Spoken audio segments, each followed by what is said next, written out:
Hello friends, welcome to learn service. This is Ram Soni. आज हम discuss कर रहे हैं एक बहुत ही महत्वपूर्ण टॉपिक के बारे में। इंटरनेशनल रिलेशन में एक अपने आप में एक बहुत ही इंपॉर्टेंट टॉपिक है। जब भी कोई कंट्री बैंक करप्ट होने के कगार में होती है तो ऑब्वियस सी बात है उसका असर उस देश की जनता में ही नहीं बल्कि आसपास के जो कंट्रीज हैं वहां भी देखने के लिए मिलता है। यहां पर उम्मीद लगाई जा रही है श्रीलंका 2022 में कंप्लीटली एक बैंक करप्ट होने वाली कंट्री होगी। देखते बेसिकली मामला क्या क्या है, कौन कौन से इश्यूज हैं और किसी भी कंट्री को बैंक करप्ट होने के लिए कौन कौन से जो इश्यूज हैं वो जिम्मेदार होते हैं, आइए डिस्कस करते हैं। देखिए, एज ऑफ नाउ यदि हम बात करें श्रीलंका की, श्रीलंका जो है पता होना चाहिए भारत से बिल्कुल लगा हुआ है। हालांकि भारत और श्रीलंका के जो संबंध हैं वो अच्छे हैं।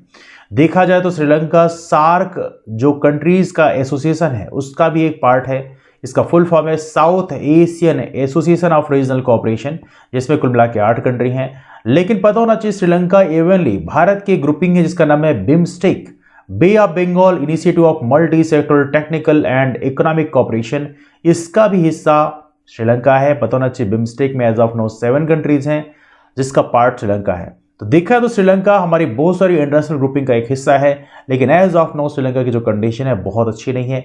डिस्कस करेंगे कौन कौन से मामले हैं, लेकिन सबसे महत्वपूर्ण बात है यदि हम ये बात करें श्रीलंका का लोकेशन कहां पे है, तो वर्ल्ड मैप यदि आप देखेंगे तो आपको यहां पर देखने के लिए मिलेगा। ये है श्रीलंका का लोकेशन। एज ऑफ नाउ ये है हमारा इंडिया, दैट्स आवर इंडिया। इसके बाद ही आप देखें तो ये है श्रीलंका, बिल्कुल नीचे लगा हुआ है। इसके अलावा इधर का जो रीजन है ये इंडोनेशिया का क्षेत्र है, ये है सुमात्रा, और इसके नीचे यहाँ पे आपको जावा देखने मिलेगा। लेकिन सबसे महत्वपूर्ण बात है ये है साउथ चाइना सी का क्षेत्र, this is the South China Sea. और यहाँ से बहुत सारे जो शिप हैं वो यहाँ से क्रॉस करते हैं सुमात्रा के ऊपर से मलेशिया और सुमात्रा, ऊपर का क्षेत्र मलेशिया, नीचे सुमात्रा। ये जो स्टेट है बहुत ही महत्वपूर्ण स्टेट है। क्या आप बता सकते हैं कि यहाँ पर मलेशिया और सुमात्रा के बीच में कौन सा स्टेट है? चूंकि ये स्टेट इतना इंपॉर्टेंट है क्योंकि यहाँ से ट्रिलियंस ऑफ द डॉलर की जो शिप हैं वो यहाँ से पास करती हैं, तो इसलिए अपने आप में ये काफ़ी इंपॉर्टेंट प्लेस है। देखिए नाउ बाकी लोकेशन पता होना चाहिए, अफ्रीका है, ये साउथ अमेरिका है, ये नॉर्थ अमेरिका है, इधर का क्षेत्र यूरोप है, इधर का क्षेत्र एशिया है, और ये ऑस्ट्रेलिया है ना, ये न्यूजीलैंड का क्षेत्र है।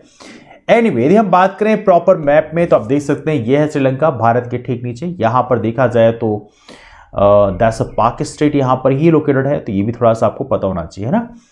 एनीवे एज ऑफ नाउ यदि हम बात करें श्रीलंका की बात करें तो वहां पर इन्फ्लेशन काफी ज्यादा है, मतलब महंगाई बहुत ज्यादा है, और साथ में जो ड्यूज है मतलब श्रीलंका को जो लोन पे करना है उसकी मात्रा भी काफी ज्यादा बढ़ चुकी है। एज ऑफ नाउ यदि हम बात करें इस साल की, अगले 12 महीने के अंदर अंदर श्रीलंका को कितना लोन पे करना पड़ेगा, तो ये जो अमाउंट है वह है $7.3 बिलियन। देखिए भारत जैसी कंट्री के लिए हो सकता है ये अमाउंट छोटा हो, लेकिन श्रीलंका एक बहुत ही छोटी कंट्री है। श्रीलंका जैसी छोटी कंट्री के लिए $7.3 बिलियन एक बड़ा अमाउंट होता है। हालांकि पता होना चाहिए हमारे देश से बहुत सारे ऐसे बिजनेस हाउसेस हैं जिनका अमाउंट बहुत ज्यादा है, तो that's very easy for India. लेकिन श्रीलंका जैसी छोटी कंट्री के लिए $7.3 बिलियन, देखिए $1 बिलियन की यदि हम बात करें तो इसमें होता है लगभग जैसे मान लीजिए इस समय डॉलर 74 रुपए का है, तो तकरीबन आप कह सकते हैं 7400 करोड़ रुपीस। ऑलराइट, मतलब अपने आप में एक बहुत बड़ा अमाउंट है। $7.3 बिलियन, मतलब 50,000 करोड़ रुपए से ऊपर का अमाउंट है। और ये जो लोन है इसमें डोमेस्टिक और फॉरेन लोन दोनों भी है, मतलब फॉरेन कंट्रीज को भी पे करना है, डोमेस्टिक को भी पे करना है, लेकिन मोस्टली जो है फॉरेन कंट्रीज को पे करना होगा।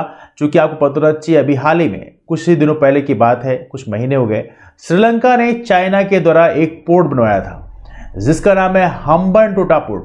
और हम्बनटोटा पोर्ट इतना एक्सपेंसिव डील थी कि यहां पर श्रीलंका जो हम्बनटोटा पोर्ट में इंफ्रास्ट्रक्चर तो बना दिया चाइना ने। China is quite clever country. China ने इंफ्रास्ट्रक्चर में खूब सारे पैसे श्रीलंका को दे दिए, खूब सारे खर्चे किए, वहां पे बिलियंस ऑफ द डॉलर वहां पे खर्च किए। लेकिन जब पैसे वापस देने की बात आई तो श्रीलंका के पास पैसे ही नहीं थे, और फाइनली श्रीलंका को यहाँ पे हम्बनटोटा पोर्ट चाइना को देना पड़ा 99 साल की लीज में, जो अपने आप में एक बहुत बड़ा इशू है। यदि ऐसी कंडीशन होती है तो यहाँ पर इंडिया ऐसी कंट्री को काफी दिक्कतों का सामना करना पड़ता है। क्योंकि भारत की यदि हम बात करें तो भारत के पास में श्रीलंका है, और श्रीलंका के पास यदि हम्बनटोटा पोर्ट को यदि चाइना को दे दिया गया है तो डेफिनेटली भारत की जो इंटरनल सिक्योरिटी है उसके लिए एक बड़ा चैलेंज स्थापित हो जाता है। एनीवे यदि हम बात करें ये $7.3 बिलियन में आपको पता होना चाहिए 1 बिलियन में 1000 मिलियन होते हैं, ये तो आपको पता ही है। तो पता होना चाहिए इसमें $500 मिलियन जो आपको खर्च करना है, जिसमें इंटरनेशनल सोवरेन बॉन्ड वगैरह है, ये जनवरी में ही पे करना है। किसको? श्रीलंका को। इसलिए श्रीलंका के सामने इस समय एक बहुत बड़ी समस्या बन चुकी है। एवं यदि हम बात करें फॉरेन करेंसी रिजर्व कितना है, देखिए ये होता है फॉरेक्स रिजर्व। फॉरेन करेंसी का जो रिजर्व होता है इसे बोलते हैं फॉरेक्स रिजर्व। और फॉरेक्स रिजर्व जितना अच्छा आपके पास में होता है, बेसिकली इन जनरल माना जाता है कि वो आपकी कंट्री के लिए अच्छा होगा। क्योंकि यदि केस कभी इस तरह से कैश क्रंच होता है तो वहां पर उस फॉरेक्स रिजर्व का आप इस्तेमाल कर सकते हैं। इसका अमाउंट भी काफी कम बचा है, ये है महज $1.6 बिलियन, जो इस समय इनके लिए एक समस्या है। नाउ आपके लिए क्वेश्चन है, भारत के पास as of now forex reserve लगभग कितना है, अप्रॉक्स कितना है? हालांकि चीज बहुत ज्यादा न्यूज में रहती है, लेकिन आप लोग कमेंट कर सकते हैं। Now look at this very important point we are discussing over here, कि यहां पर कोविड-19 पैंडेमिक आने के कारण भी श्रीलंका की अर्थव्यवस्था में एक बहुत बड़ा लॉस हुआ है। कैसे? क्योंकि श्रीलंका में पता होना चाहिए एक बहुत बड़ा पार्ट टूरिज्म का है। टूरिज्म से बहुत ज्यादा इकोनॉमी वहां पे आती है, बहुत सारे पैसे आते हैं, तो वहां पे एक नुकसान हो गया। दूसरा, गवर्नमेंट की जो स्पेंडिंग है वो भी बढ़ गई है, क्योंकि वहां पे ऑब्वियसली जब किसी देश में ऐसी महामारी पैदा होती है तो वहां पर गवर्नमेंट को बहुत सारे पैसे खर्च करने पड़ते हैं, लोगों को फंडिंग करनी पड़ती है, लोग खाना पीना सब कुछ देना पड़ता है। तो उसके चलते गवर्नमेंट के काफी सारे खर्च हुए। Tax cuts eroding state revenue, tax cuts भी किए गए, क्योंकि आमतौर पर कई बार ऐसे होते हैं कि जो नई गवर्नमेंट आती है तो आमतौर पर लोगों को लुभाने के लिए टैक्स कट्स करती है। हालांकि मुझे लगता है ये बहुत ही सही आइडिया नहीं है, लेकिन फिर भी बहुत सारी गवर्नमेंट, बहुत सारी क्या सारे ही ऐसा करते हैं, सारी पॉलिटिकल पार्टी। जैसे भी आप बात करें उत्तर प्रदेश में इलेक्शन है तो पॉसिबिलिटी है कि सेंट्रल गवर्नमेंट अभी टैक्स कट करेगी, दैट्स पॉसिबिलिटी, चूंकि उन्हें एक बहुत बड़े पॉपुलेशन को लुभाना है। तो ये भी देखा है, तो ये अर्थव्यवस्था के लिए बड़ा चैलेंजिंग टास्क होता है। But anyway they are planning to do their thing. इसके अलावा वास्ट डेट रिपेमेंट्स देखा है तो यहाँ पे इनके पास बहुत सारा डेट हो चुका है, बहुत सारा कर्ज हो चुका है, उसको वापस पे करना है। और स्पेशली किसकी बात करें? चाइना की बात करें। और यही देखा है तो यहाँ पर जो लीडरशिप है उसकी एक बहुत बड़ी गलती थी कि उन्होंने चाइना के साथ इतना ज्यादा टाई अप किया। और चाइना एक ऐसी कंट्री है जो बहुत सारे पैसे खर्च कर देती है और उसके बाद में आपके सामने चैलेंज हो जाता है कि आप उस पैसे को वापस कैसे करेंगे। और इसके चलते आपका एक बहुत बड़ा लैंड जो है वो लीज में ले लेते हैं। इस समय देखिए तो चाइना जो है एक नए लेवल का इनका जो सिस्टम चल रहा है that different kind of empire they are building over here. Now इसके अलावा फॉरेन एक्सचेंज रिजर्व जो है वो भी इनका काफी कम है। तो ये सारी चीजें जो हैं वो काफी एक बड़ा चैलेंज क्रिएट करती हैं किसके लिए? गोटाबाया राजपक्सा के लिए। आपको पता होना चाहिए कौन है ये, एज ऑफ नाउ श्रीलंका के प्रेसिडेंट हैं। आपने इनसे मुलाकात थोड़ी देर पहले किया होगा। लुक एट दिस वन, ये हैं गोटाबाया, ये एज ऑफ नाउ प्रेसिडेंट हैं।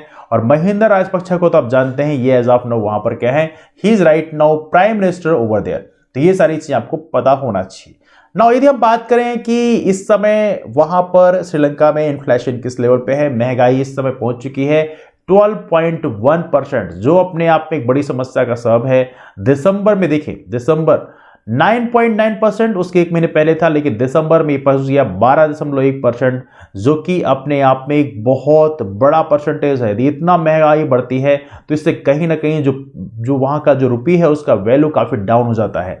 और यहां पे देखिए तो यहां पर ये जो ग्रोथ है वो फूड प्रोडक्ट्स और नॉन फूड आइटम्स दोनों में इतना ग्रोथ पाया गया है। मतलब इन्फ्लेशन बिल्कुल अच्छी बात नहीं होती, इन्फ्लेशन या डिफ्लेशन दो में से कोई भी इतनी अच्छी बात नहीं होती। बिल्कुल बैलेंस यदि बना होता है तभी जाके आपकी इकोनॉमी के लिए वो पॉजिटिव माना जाता है। लेकिन दिसंबर की बात करें तो फूड प्राइस इन्फ्लेशन, हम फूड प्राइस इन्फ्लेशन की बात करें, ये 22.1% पहुंच गया। मतलब इसमें भारी उछाल है। 7.5% पहले था, लेकिन अब 22.1% पहुंच गया। हालांकि इंडिया की बात करें तो भारत में भी कुछ प्रोडक्ट्स में इन्फ्लेशन है और ये भारत की अर्थव्यवस्था के लिए कतई अच्छा नहीं है। That's not good for our country. But anyway, we hope so that आने वाले कल में हम लोग भी पॉजिटिव स्टेप लेंगे और इससे अपनी कंट्री की इकोनॉमी को बैलेंस करने का प्रयास करेंगे। एनीवे, यदि हम बात करें वर्ल्ड बैंक के एस्टिमेट्स की बात करें तो वहां पर देखें तो 5 लाख आबादी जो है कहां पे, श्रीलंका में, ये बिलो पॉवर्टी लाइन में पहुंचने वाली है।